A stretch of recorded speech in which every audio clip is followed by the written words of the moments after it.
This video is an extract from an interview where an art professional shares their top tips for artists. Thanks for watching, and we hope you enjoy this video. We're going to be joined by Matthew Flowers from Flowers Gallery. Flowers Gallery is based in London, New York, and Hong Kong, represents more than 50 artists around the world, working within a wide range of media. The gallery was established by Angel Flowers in 1970, and Matthew, her son, has become managing director since 1989. My mum started the gallery in 1970. She was an art enthusiast, was a collector, enjoyed going to exhibitions. She felt that the galleries she visited were a little bit stuffy.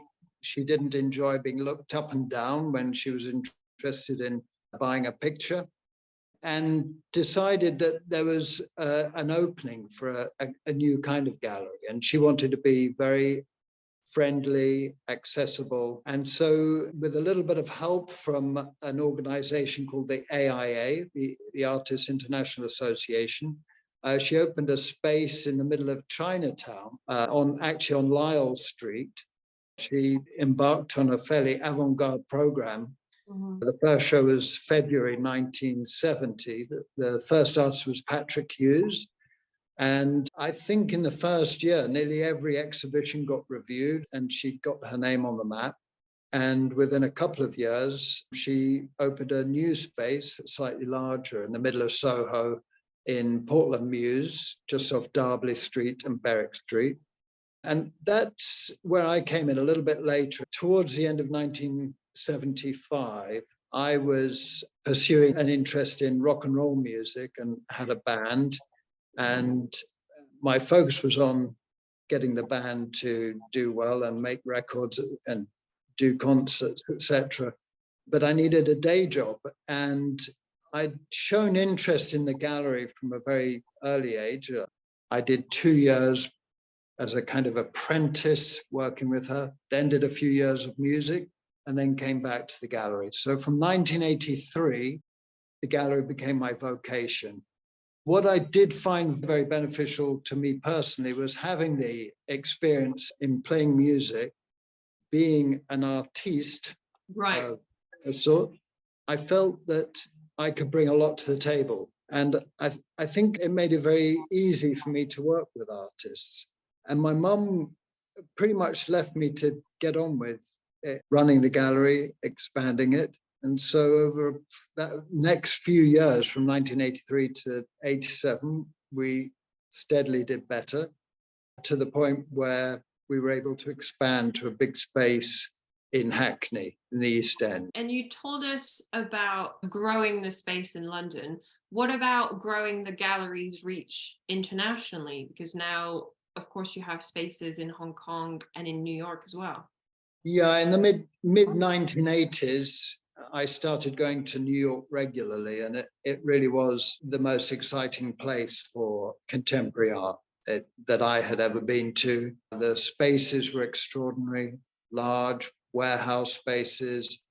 It just was so inspiring. I saw so many different kinds of art and just shown in it brilliantly, with fantastic spaces, great lighting. It was very professional.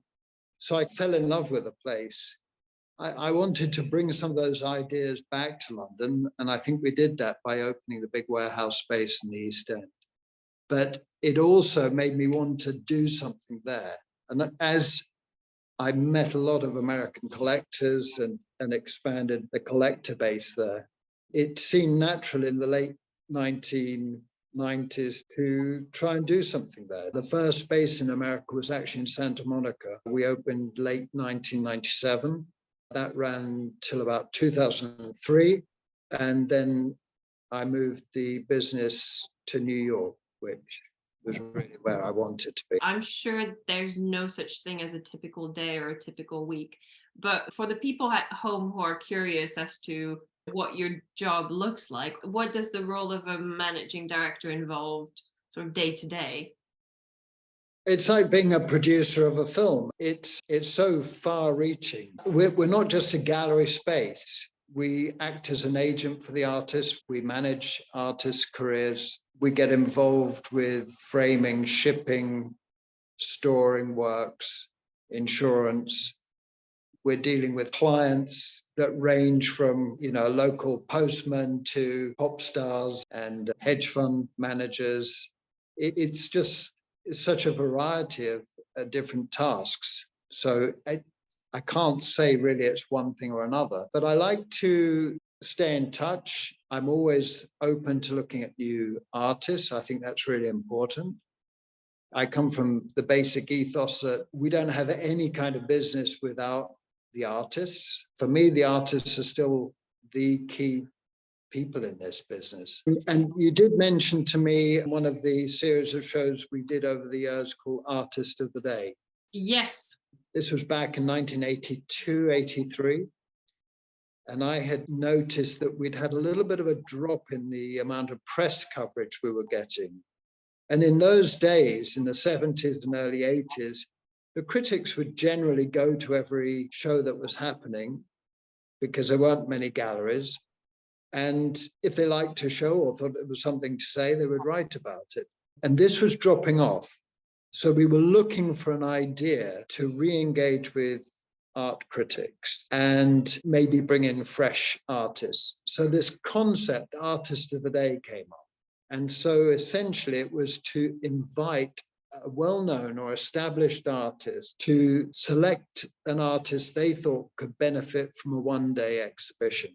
And so I helped fine-tune it into a series of 10 days. So it would run over 2 weeks, Monday to Friday, and then again the next Monday to Friday. And every day would be a completely new solo exhibition. So the Sunday before the show started, we would hang the first show. And on the Monday evening, the show would come down and we'd hang on Monday night the next show, which would be on Tuesday, and so on and so forth for 2 weeks. What we were able to do in a 2-week period, and we did this in the summer, was show 10 completely new exhibitions. The criteria wasn't necessarily to choose a young or an emerging artist, although that was probably the focus, but it could also be a neglected artist, someone who'd maybe been a little forgotten or had been working in their studio for 30 years and hadn't been ever seen. How do I find artists? I do look at group exhibitions. I used to go to a lot of degree shows. I don't have the time to do that now. I love looking. I love discovering. And I think in recent years, probably Instagram's been the easiest way to get to see new people. I'm forever coming across new people on Instagram. Of course, it's very hard to tell from a digital image. So in the end, you're looking for a spark that will take you to the next stage of maybe looking at a portfolio, which then takes you to the next stage of a studio visit or seeing a work in a group exhibition. It's not just you see something on Instagram and you know immediately that this is the next Leonardo. It's not that simple. But I'm looking for originality. I'm looking for craft. We have very eclectic taste. We've covered a lot of ground. We show quite a lot of photography. We love painting, sculpture. We published prints. And over the years, we've experimented and shown performance art. We've had installations. We've had big group exhibitions with interesting themes. So we're always looking for interesting platforms for bringing new people and new ideas in. It would be very hard to say, oh, I'm looking for a particular... We've never been a stylized gallery. We've never said, we only show figurative painting or we only do conceptual. We're very open. I think the two things that my mum started in the early days was to be a platform for new and emerging artists, but also older, neglected artists. And the other thing was to be friendly and welcoming. And I think that those two things we've retained right through till today. We always make sure that the front of house colleagues are friendly, polite, not too pushy, but able to inform. And we're still looking for emerging artists and older neglected artists. Thanks for watching this video. If you want to watch the full 1-hour interview and get top tips from an expert, then click the link below and join the Art Ladder mentoring program now. By joining the Art Ladder, you will get access to our full library of webinars with curators, collectors, critics, gallerists, and more.